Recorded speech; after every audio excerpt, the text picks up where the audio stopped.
हर रोज एक नई कहानी देखने के लिए चैनल को सब्सक्राइब करें और बेल आइकन दबाना ना भूलें। करुणा के बेटे सूरज ने अपनी पसंद से शादी की थी और इससे करुणा भी खुश थी क्योंकि करुणा की बहू काजल कांस्टेबल थी। रज्जो, अब देखियो तू, मोहल्ले वाले कैसे मुझसे डरेंगे। आखिर कांस्टेबल बहू जो लेकर आई हूँ। बैठी कैसे? मैंने कहा वो बैठी कैसे? इधर करुणा अपनी पड़ोसन से हॉल में बैठी बात कर रही थी। वो उठकर खड़ी हो जाती है और काजल अपनी सास को इशारे से बैठने के लिए कहती है। हाँ, मोहल्ले वालों का तो पता नहीं, लेकिन तू जरूर अपनी बहू से डरी हुई है। तेरी बहू तो फोन पर बात कर रही थी, लेकिन तेरी सिट्टी बिट्टी गुल हुई। वैसे अभी कुछ दिन पहले ही तो तेरे बहू बेटे की शादी हुई है, तो फिर तू अपनी बहू को काम पर क्यों भेज रही है? अरे रज्जो, तू तो जानती है इन पुलिस वालों का काम कैसा होता है। किसी भी समय ड्यूटी पर बुला लेते हैं, और तो और अब तक बहू की पहली रसोई भी नहीं हुई। अरे करुणा, अब तक तो तुझे अपनी बहू की पहली रसोई करवा लेनी चाहिए। देखती हूँ, आज शाम में बहू घर जब आएगी तो उसे कहती हूँ सुबह ड्यूटी पर निकलने से पहले अपनी पहली रसोई की रस्म पूरी करके जाए। करुणा की बहू काजल की आवाज इतनी कड़क थी कि करुणा काजल की आवाज सुनकर डर जाया करती, और ऊपर से बहू कांस्टेबल तो थी ही। करुणा अपनी बहू से ज्यादा कुछ नहीं कहती थी। अब देर शाम काजल अपने पति सूरज के साथ घर आती है। माँ, खाना बना लिया क्या? वैसे खाने में क्या बनाया है? रोटी सब्जी बनाई है। हाँ, खाने से याद आया बहू, कल सुबह ड्यूटी जाने से पहले। क्या बात हो गई? कौन इतना हल्ला काट रहा है? अरे खाना ना खाए तो मुंह में ठूस ठूस कर खिलाओ। मरना नहीं चाहिए ये। बहुत राज दबाए बैठा है ये। बस एक बार मुंह खोल दे, फिर उसके बाद कभी बोलने लायक नहीं रहेगा ये। क्या हुआ काजल? कौन था?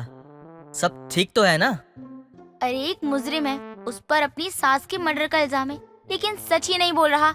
ऐसे केस तो रोज आते रहते हैं। अरे माँ जी, आप कुछ कह रही थी क्या? मैं तो ये कह रही थी बहू कि ड्यूटी जाने से पहले दही चीनी खा कर निकला कर, सब शुभ शुभ होगा। हाँ माँ जी, ये तो मैं भी सोच रही थी, क्योंकि माँ भी रोज दही चीनी खाए बिना घर से बाहर नहीं निकलने देती थी। करुणा को समझ नहीं आ रहा था कि वो अपनी कांस्टेबल बहू से उसकी पहली रसोई की रस्म कैसे पूरी करवाए। अब देर रात सब खा पी कर सो जाते हैं। अगली सुबह काजल भी ड्यूटी के लिए निकलने लगती है, तो करुणा अपनी बहू से पूछती है। बहू, तुझे तेरे थाने वाले छुट्टी नहीं देते क्या? सब काम काम काम और काम करवाना जानते हैं। माँ जी, होती है छुट्टी भी, लेकिन हमारा काम ही ऐसा है। खुद से ज्यादा लोगों की सुरक्षा पर ध्यान देना होगा। हाँ, क्यों नहीं, एक तू ही तो है जो लोगों की सुरक्षा कर रही है। आज से पहले किसी महिला ने काम ही नहीं किया है। काजल तो सुबह घर से निकल जाती ही और रात या शाम में ही अपने घर में कदम रखती। इधर अपनी बहू को करुणा पहली रसोई के लिए कुछ कह ही नहीं पाती, लेकिन हिम्मत कर करुणा ये बात अपने बेटे सूरज से कहती है। सूरज बेटा देख, मुझे बहू से कोई ऐतराज नहीं है। मैंने तेरी पसंद को पसंद कर काजल को अपने घर की बहू बनाया, क्योंकि बहू सुंदर होने के साथ साथ अच्छी खासी नौकरी भी तो कर रही है। लेकिन मुझे लगता है कि वो कांस्टेबल की ड्यूटी तो अच्छे से निभा रही है, लेकिन अपने बहू होने का फर्ज वो भूल रही है। क्यों? काजल ने ऐसा क्या कर दिया? कहीं आप मोहल्ले की आंटियों से लड़कर काजल को कंप्लेन लिखने को तो नहीं कह रही हो? अरे नहीं, मैं उस बारे में नहीं कह रही हूँ। मैं तो ये कह रही हूँ कि तेरी शादी को 15 दिन से ऊपर बीत चुके हैं, लेकिन बहू ने अपनी पहली रसोई की रस्म पूरी नहीं की है। अरे माँ, ये बात है क्या? अच्छा, तो आज शाम को मैं इस बारे में काजल से कह दूंगा, और आप चिंता मत करो। चलो अब मैं निकलता हूँ, ऑफिस के लिए लेट हो रहा हूँ। अब अगली सुबह काजल थोड़ा जल्दी उठती है और खाने पीने की तैयारी में लग जाती है, क्योंकि उसे अपनी पहली रसोई की रस्म को पूरा करना था। अब जब करुणा सुबह उठती है तो देखती है कि उसकी कांस्टेबल बहू किचन में खाना बना रही है। बहू, तू किचन में क्या कर रही है? हट, मैं बना देती हूँ तुम लोगों के लिए नाश्ता। नहीं माँ जी, मैंने बना दिया है खाना। वो रात में ही उन्होंने मुझे कहा था कि शादी के बाद मेरी पहली रसोई की रस्म हो रही है, तो मैंने वो पूरी कर दी है। अरे क्या बात है बहू, मैं तो कब से सोच रही थी, लेकिन तू शाम या रात में आकर सुबह ड्यूटी के लिए निकल जाया करती थी, तो मुझे समय ही नहीं मिला तुझसे कुछ कहने का। चलिए माँ जी, आज ये रस्म भी पूरी हो गई। वैसे खाना खाकर बताइए कैसी बनी है। अब मैं ड्यूटी के लिए तैयार हो जाऊँ? काजल तो अपनी ड्यूटी पर जाने के लिए तैयार होने जाती है। इधर सूरज सुबह के नाश्ते के लिए बैठता है। माँ, ये खाना आपने बनाया है? ना दाल में नमक है, ना सब्जी में मसाला, और ये जली हुई रोटी। अरे क्या हुआ, इतनी अच्छी दाल तो बनी है। मैं जब माँ से बात कर रहा होता हूँ तो तुम बीच में क्यों बोलने लगती हो? माँ, आप कुछ बोलती क्यों नहीं? ये कैसी सब्जी है? ना सब्जी अच्छे से पकी है, ना इसमें मसाला है, ऐसा लग रहा है कि जेल का खाना है। ये खाना मैंने नहीं बनाया है बेटा, काजल बहू ने बनाया है अपनी पहली रसोई में। सूरज अपनी माँ से इतना सुनता है कि उसके पैरों तले जमीन खिसक जाती है, क्योंकि काजल उसे गुस्से में घूर रही थी। अच्छा, अरे काजल, मैं तो मजाक कर रहा था, मुझे क्या पता खाना तुमने बनाया है। अरे काजल, मेरी बात तो सुनो, मैं खा लूंगा, बिना नमक की दाल भी खा लूंगा। अरे रुको तो सही। जरा मैं चख कर देखूं, सच में बहू ने जेल में कैदियों को खाना खिलाने वाला खाना बनाया है क्या? अरे रे बहू, ऐसा खाना अगर मैंने 2 दिन में खा लिया तो मेरा बीपी तो जवाब दे देगा, और ऊपर से लीवर किडनी दोनों फेल हो जाएंगे।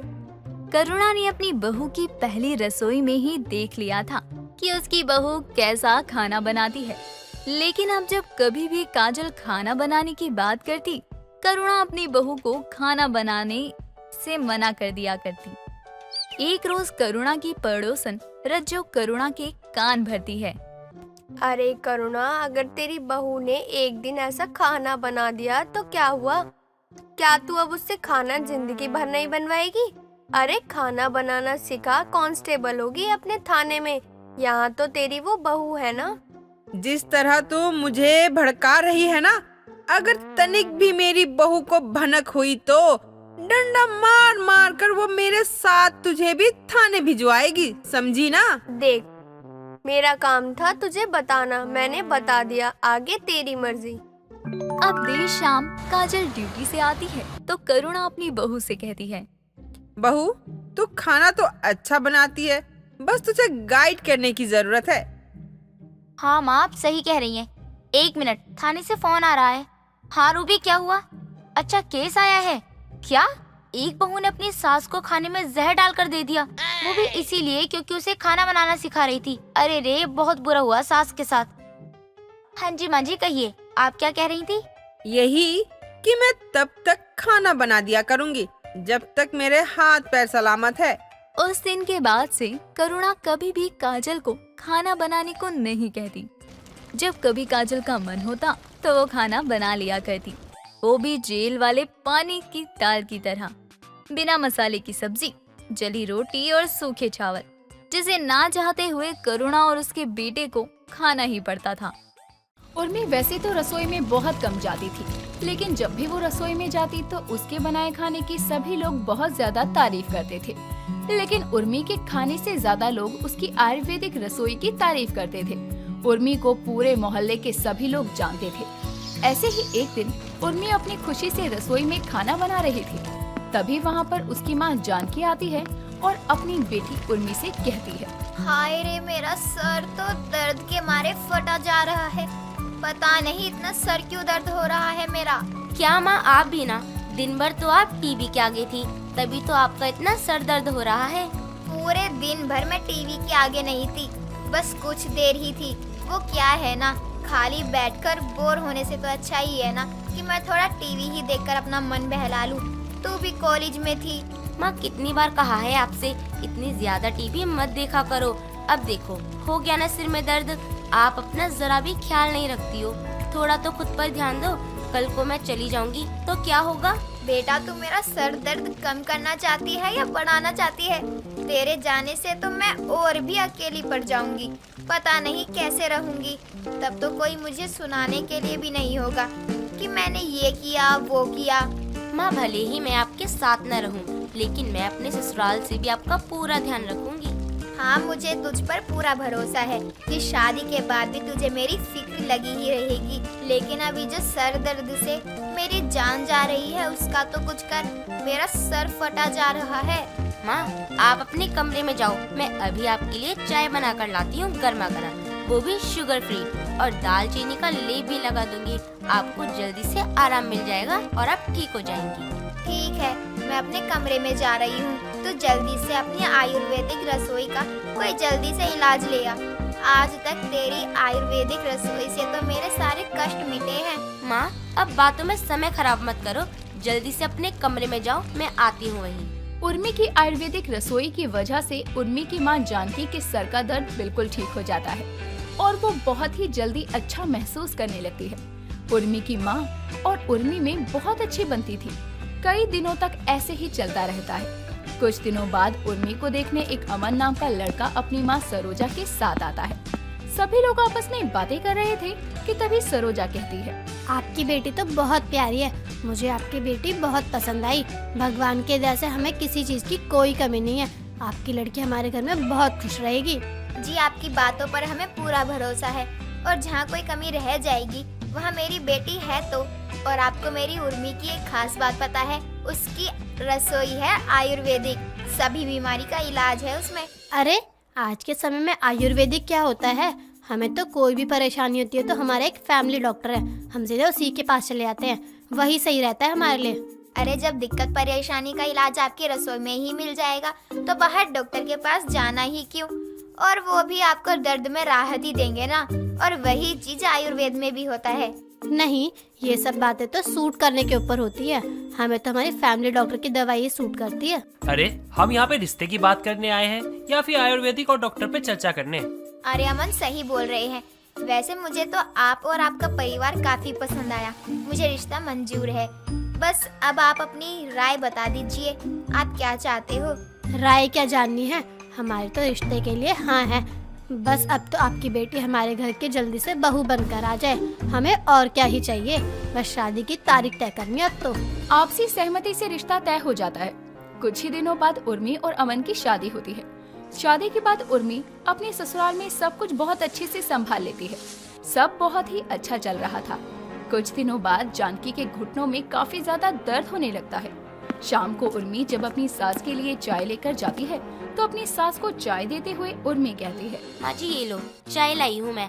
आज तो आप अपने कमरे से बाहर ही नहीं आई। बहू अब क्या बताऊँ मैं, मेरे घुटनों में इतना दर्द हो रहा है, अपने कमरे से बाहर तक जाने की हिम्मत नहीं है, इसलिए बस मैं अपने कमरे में ही थी। अच्छा हुआ तू चाय लेकर आ गई कमरे में। माँ जी आपने मुझे क्यों नहीं बताया आपके घुटनों में इतना दर्द हो रहा था? बहू अब तुझे क्या बताना, कुछ देर में अमन आ ही जाएगा, तब मैं डॉक्टर से जाकर दवाई ले आऊंगी। माँ जी आप यहीं रुको, डॉक्टर के पास बाद में जाना। अभी मैं पहले आपके लिए आयुर्वेदिक इलाज लेकर आती हूँ। सुबह से दर्द में करा रही थी लेकिन अपनी बहू को बताया तक नहीं।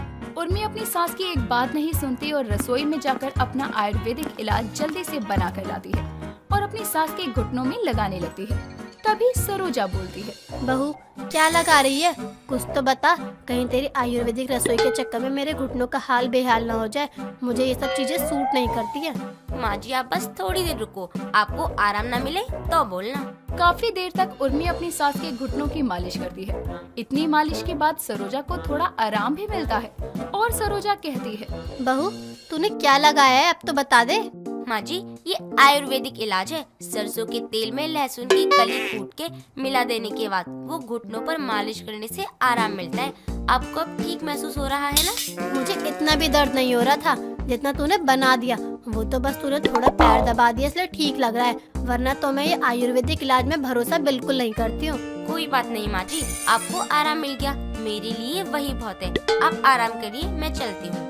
दर्द इतना ज्यादा नहीं था जो घबराना पड़ता, मैं तो पहले भी ठीक ही थी, लेकिन तू ही अपने आयुर्वेदिक रसोई के नुस्खे उठा लाई, क्या हो गया, इससे कुछ तो नहीं हुआ ना? माँ जी लहसुन और सरसों के तेल से ही आपको आराम मिला है। आप मानो या मत मानो, लेकिन दर्द में राहत आपको मेरी आयुर्वेदिक रसोई से ही मिली है। बस तुझे तो मौका चाहिए होता है अपनी आयुर्वेदिक रसोई की बढ़ाई करने का। सरोजा को घुटनों के दर्द से राहत तो मिल जाती है, लेकिन वो फिर भी इस बात के लिए अपनी बहू की आयुर्वेदिक रसोई को श्रेय नहीं देती। कुछ दिनों बाद अमन सीढ़ियों से उतर रहा था। तभी उसका पैर फिसल जाता है और उसके सर पर काफी चोट आती है। ये देखकर सरोजा और उर्मी दोनों काफी ज्यादा घबरा जाते हैं। तभी उर्मी का दिमाग चलता है और वो खून पर हल्दी लगा देती है, जिससे खून रुक जाता है। और फिर सरोजा के बोलने पर अमन को डॉक्टर के पास ले जाया जाता है। डॉक्टर अमन की पट्टी कर देते हैं। उसके बाद उर्मी और सरोजा से कहते हैं, पहले आप लोग ये बताइए कि चोट पर हल्दी लगाने का आइडिया किसका था? देखा बहू, तेरी आयुर्वेदिक रसोई के चक्कर में परेशानी बढ़ गई। डॉक्टर साहब, चोट पर हल्दी मेरी बहू ने लगाई थी। क्या हुआ, ठीक तो है ना? कोई घबराने वाली बात तो नहीं है ना? अच्छा हुआ आपकी बहू ने चोट पर हल्दी लगा दी, वरना खून जिस तरह से बह रहा था ना, परेशानी बढ़ जाती। अब तो आपके बेटा खतरे से बाहर है। क्या बस हल्दी लगाने से मेरे बेटा खतरे से बाहर है? मतलब कोई भी परेशानी नहीं है ना? जी कोई परेशानी वाली बात नहीं है। अच्छा हुआ हल्दी लगा दी थी, जिससे खून भी रुक गया और कोई इन्फेक्शन भी नहीं हुआ, वरना छोटी सी चोट बड़ी बनने में कोई समय नहीं लेती।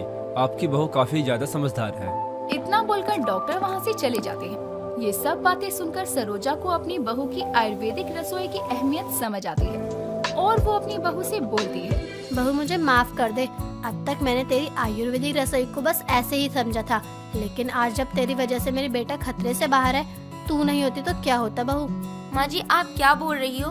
अमन जी मेरे पति है, अब उनके लिए ये सब करना तो मेरा फर्ज है ना। और आप फिक्र क्यों कर रही हो? मैं हूँ ना, सब ठीक हो जाएगा।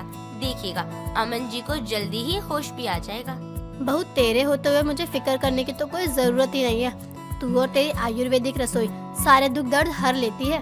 सरोजा को अपनी बहू की आयुर्वेदिक रसोई काफी ज्यादा पसंद आने लगती है और उसके बाद हमेशा उसे हर बात में वो उसका साथ देती है। पूनम हर दिन की तरह आज भी अपने घर का सारा काम करने के बाद हॉल में अनुपमा चलाकर बैठी होती है और अनुपमा देख रही होती है। तभी कुछ समय बाद पूनम की सास कोकिला बाहर से घर आती है और वो देखती है कि पूनम रो रही है। ये देखकर कोकिला अपनी बहू से कहती है, बहू तू ठीक तो है? क्यों सुबह सुबह मगरमच्छ के आंसू बहा रही है? माँ जी, मेरी अनुपमा की सास ने उसे घर से निकाल दिया। अब कहाँ जाएगी बेचारी?